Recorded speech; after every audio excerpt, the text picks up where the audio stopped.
Cancer Healer Center, a new beginning. Moving on, విశాఖలో వివాదాస్పద హయగ్రీవ భూములు మరోసారి తెరపైకొచ్చాయి. ఈ భూముల కేటాయింపుల్ని రద్దు చేస్తూ ప్రభుత్వం నిర్ణయం తీసుకుంది. కలెక్టర్ ఆదేశాలతోటి రెవెన్యూ అధికారులు రంగంలోకి దిగిపోయారు. పోలీసు పహారా మధ్య ఆ ప్రాంతాన్ని తమ ఆధీనంలోకి తీసేసుకున్నారు. ఆ భూముల్లోకి వెళ్లే మార్గాల్ని కూడా క్లోజ్ చేసేశారు. ఇనుప కంచెను ఏర్పాటు చేశారు. దీంతో విశాఖలో భూకుంభకోణాల తేనె తొట్ట కదిలిందా? అసలు ఈ హయగ్రీవ సంస్థకు ఎన్ని ఎకరాలు ఇచ్చారు, ఎవరిచ్చారు, ఎందుకు ఇచ్చారు, ఇప్పుడెందుకు రద్దు చేశారు? ఫుల్ డీటెయిల్స్ని చూద్దాం. 2008లో వైఎస్ హయాంలో విశాఖ ఎండాడలో ఈ భూముల్ని కేటాయించారు.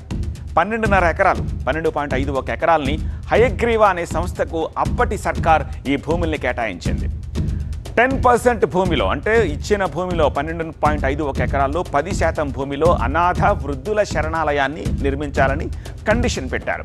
అలాగే ఒక 60% భూమిలో వృద్ధులకు కాటేజీలు నిర్మించి వాటిని అమ్ముకోండి అని చెప్పారు వృద్ధులకి. అలాగే మిగిలిన 30%లో ఆ వృద్ధుల కోసమే మౌలిక సదుపాయాలు కల్పించాలి అని చెప్పారు. ఎకరం కేవలం 45 లక్షలకే దాన్ని ఆ హయగ్రీవ అనే సంస్థకి కేటాయించారు. బానే ఉంది. కానీ 2019 తర్వాత పరిణామాలు క్రమంగా మారుతూ వచ్చాయి. హయగ్రీవ సంస్థ యజమాని జగదీశ్వరుడిపై ఒత్తిడి తెచ్చి గద్దె బ్రహ్మాజీ అనే వ్యక్తి ఆ ప్రాజెక్టులో భాగస్వామిగా చేరాడు. ఆయనకు 75% వాటా ఇచ్చేలాగా ఒత్తిడి చేశారు.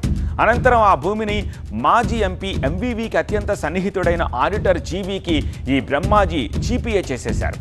హయగ్రీవ భూముల్లో వృద్ధాశ్రమం, అనాథ శరణాలయాల్ని నిర్మించలేదు సరికదా? నిబంధనల ప్రకారం వృద్ధులకు కాటేజీలు నిర్మించాల్సిన చోట 32,857 గజాలని ప్లాట్లుగా విభజించేసి అమ్మకానికి పెట్టేశారు.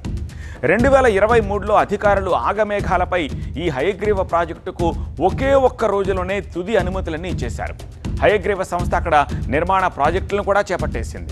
అయితే ఈ నిర్మాణాల వల్ల అనేక సమస్యలు ఎదురయ్యాయని స్థానిక ఎండాడ గ్రామస్తులు ఆరోపించారు. ఇల్లు కట్టుకోవడానికి ఉంచితే మరి ఈయన విల్లాస్ కడుతున్నారు.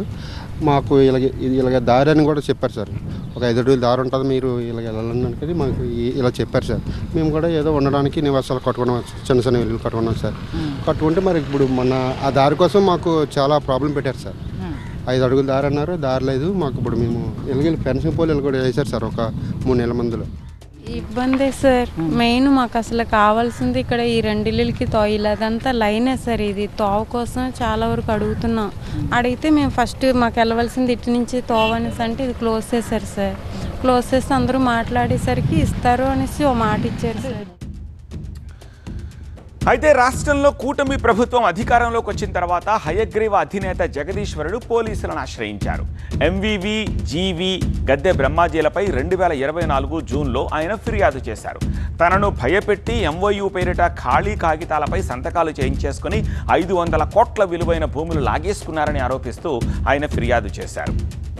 హయగ్రీవ సంస్థ అడుగడుగున అక్రమాలకు పాల్పడిందని ప్రభుత్వం ఒక నిర్ధారణకు వచ్చింది. నిబంధనలకు విరుద్ధంగా ఆ భూమితో రియల్ ఎస్టేట్ వ్యాపారం చేసిందని నిర్ధారించింది. దీంతో హయగ్రీవ సంస్థకు ఆ భూ కేటాయింపుల్ని రద్దు చేస్తున్నట్టుగా ప్రభుత్వం ఇప్పుడు ప్రకటించింది. రెవెన్యూ యంత్రాంగం హయగ్రీవ భూముల్లో హెచ్చరిక బోర్డులను ఏర్పాటు చేసింది. నిర్మాణాలను వెంటనే ఆపి ఆ నిర్మాణ సామగ్రి, వాహనాలని తీసుకెళ్లాలని, ఆ ప్రాంతాన్ని ఖాళీ చేయాలని ఆర్డీఓ సంగీత మాథుర్ ఆదేశాలు జారీ చేశారు. హయగ్రీవ భూముల్లోకి వెళ్లే 3 మార్గాలున్నాయి. ఆ 3 మార్గాలకు అడ్డంగా సిమెంట్ పోల్స్ ఏర్పాటు చేసి వాటికి ఇనుప కంచెలు వేసేశారు అధికారులు. పోలీస్ పహారా మధ్య ఈ కార్యక్రమం జరిగింది. మరిన్ని డీటెయిల్స్ మా సీనియర్ కరెస్పాండెంట్ ఖాజా అందిస్తారు. హయగ్రీవ సంస్థకు గతంలో ప్రభుత్వం కేటాయించిన స్థలంలో చూడొచ్చు, అత్యాధునిక హంగులతో ఇక్కడ కాటేజీల నిర్మాణం జరుగుతోంది. ఒకవైపు 12.51 ఎకరాల స్థలంలో 10% వరకు అనాథల వృద్ధుల కోసం ఒక శరణాలయం ఏర్పాటు చేయాలి. దీంతోపాటు మిగతా 60% భూముల్లో ఇటువంటి కాటేజీలను నిర్మించి ఇవి కూడా వృద్ధులకు అమ్మకాలు జరపాలి. ఆ తర్వాత మిగతా 30% భూమి ఏదైతే ఉందో దాన్ని కూడా మౌలిక సదుపాయాలు, అది కూడా వృద్ధుల అనాథల కోసమే మౌలిక సదుపాయాల కోసం వినియోగించాలని స్పష్టమైన నిబంధన ఉంది. అయితే ఆ నిబంధనలకు అనుగుణంగా ఆ కాటేజీలు అవసరాలకు వినియోగించకపోగా దీన్ని రియల్ ఎస్టేట్ వ్యాపారం కోసం వినియోగించుకున్నారు. భారీగా కోట్లాది రూపాయల లావాదేవీలు చేతులు మారాయి. ల్యాండ్ ఏదైతే ఉత్తర్వులు ఏదైతే ఉందో దాన్ని దొంగలోకి దొక్కి చేతులు మార్చి డాక్యుమెంట్లు కూడా సృష్టించారు అనే అభియోగంపై ప్రభుత్వం రంగంలోకి దిగింది. దీన్ని పూర్తి స్థాయిలో వెనక్కి తీసుకోవాలని స్పష్టమైన ఆదేశాలు జారీ చేసింది. ఇక విశాఖ జిల్లా కలెక్టర్ హరేంద్ర ప్రసాద్ని కలిశారు జనసేన కార్పొరేటర్ మూర్తి యాదవ్. హయగ్రీవ భూముల్ని 22A నిషేధిత జాబితాలో చేర్చాలని కోరారు. హయగ్రీవ భూముల వ్యవహారంలో మరింత సమాచారం మా సీనియర్ కరెస్పాండెంట్ ఖాజా అందిస్తారు. హైగ్రీవ భూములను వెనక్కి తీసుకోవాలని ప్రభుత్వం స్పష్టమైన ఆదేశాలు జారీ చేసిన తర్వాత రెవెన్యూ అధికారులు రంగంలోకి దిగారు. ఇక్కడ ప్రైవేట్ లేబర్ను పెట్టి ఈ ప్రాంతంలో ఇనుప కంచెను కూడా ముళ్ళ కంచెను ఏర్పాటు చేస్తున్నారు. ప్రధానంగా 12.51 ఎకరాల స్థలంలో దాదాపుగా 3 మార్గాలు ఉన్నాయి ఈ స్థలంలోకి వెళ్లేందుకు. ఇక్కడ ఈ రహదారి నుంచి లోపలికి ఎవరు ప్రైవేట్ వ్యక్తులు వెళ్లకుండా పోల్స్ను ఏర్పాటు చేసి సిమెంట్ పోల్స్కి ఇనుప కంచె కూడా ఏర్పాటు చేస్తున్నారు. ఎందుకంటే ఇది ఇప్పటికే ప్రభుత్వం ఆధీనంలోకి వచ్చింది కాబట్టి ఈ స్థలం ఎవరు కూడా ప్రైవేటు వ్యక్తులు లోపలికి వెళ్లకుండా ప్రత్యేక చర్యలు రెవెన్యూ అధికారులు తీసుకుంటున్నారు. ఆర్డీఓ సంగీత్ మాధుర్ నేతృత్వంలో ప్రత్యేకంగా లోపల హెచ్చరిక బోర్డులు కూడా ఏర్పాటు చేశారు. ఈ భూమి ప్రభుత్వానికి చెందినది, ఎవరు కూడా ఆక్రమించడంతో శిక్షార్హులు అంటూ ప్రత్యేకంగా లోపల హెచ్చరిక బోర్డులు ఏర్పాటు చేయడంతో పాటు నోటీస్ బోర్డులు ఏర్పాటు చేశారు. దీంతోపాటు ఎవరు కూడా లోపలికి వెళ్లకుండా ఈ కంచెను ఏర్పాటు చేసి ఈ ప్రాంతాన్ని పరిరక్షిస్తూ ఉన్నారు. అనేక వివాదాలు, ఆరోపణలు, కుంభకోణాలకు కేంద్ర బిందువైన హైగ్రీవ భూములను ప్రభుత్వం ఎట్టకెలకు స్వాధీనం చేసుకుంది. అనాథలు, వృద్ధుల కోసం గతంలో కేటాయించిన ఈ భూములను ప్రభుత్వం భవిష్యత్తులో దేనికోసం వినియోగిస్తుందో వేచి చూడాల్సిందే. కెమెరా పర్సన్ బాబుతో ఖాజా TV9 ఎండాడ, విశాఖపట్నం నుంచి.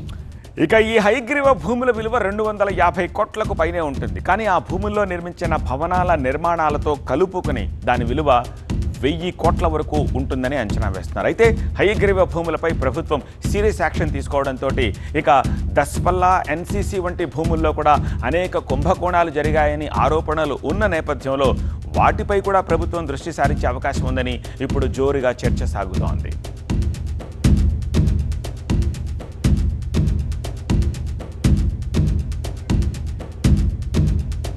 Cancer Healer Center, a new beginning.